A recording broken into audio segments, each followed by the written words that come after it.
अरे उर्मिला आणि सुहास कुठे आहेत? उर्मिला बेडरूम मध्ये काहीतरी काम करत होती. सुहास कुठे?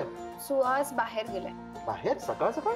कामं असतात त्याला. हे नवीन. बाबा मी आज वस्तीत जाऊ का?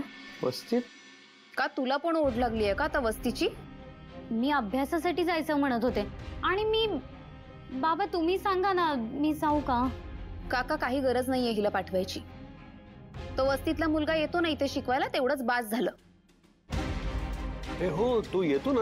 हो भाऊ पण आता गणपती सगळं तयारी वगैरे तिकडे चालू असते ना. प्लस दादा वहिनी तिकडेच आहेत तर त्यांची पण भेट होईल आणि अभ्यास पण होईल. काही अभ्यास होणार नाहीये तुझा. ती शिवाय आहे ना तुला घेईल आणि वस्तीभर फिरत राहील. तू फिरून फिरून सतत वहिनीवरच काय येत असते ग? संपदा 1 मिनिट. तू असशील तुझ्या वहिनीची लाडकी पण आता हट्ट करायचा नाही कळलं? अरे एक मिनिट. कीर्ती संपदा तुम्ही काय पद्धतीने बोलताय एकमेकांची?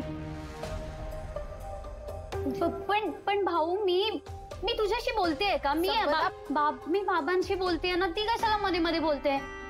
बाबा प्लीज मला जाऊ द्या ना. हे बघा इथे ना माझा अभ्यास पण होत नाहीये आणि मला खरंच कंटाळा आला. आता मला भेटायचंय त्या दोघांना. मला प्लीज जाऊ द्या ना. आय प्रॉमिस मी लगेच येईल. जाऊ दे तिला. थँक्यू भाऊ. हा पण मांजाला सोबत घेऊन जायचं. हा मांजाला घेऊन जा. म्हणजे तुम्ही कोणीच माझं काहीच ऐकायचं नाही असं ठरवलंय का? अरे कीर्ती तू मुळात कोणाला काही सांगायलाच जात जाऊ नकोस. म्हणजे हा जो तुला त्रास होतो ना तो होणार नाही. बास पुरे चिडू नको बाळा. तू खाऊन घे.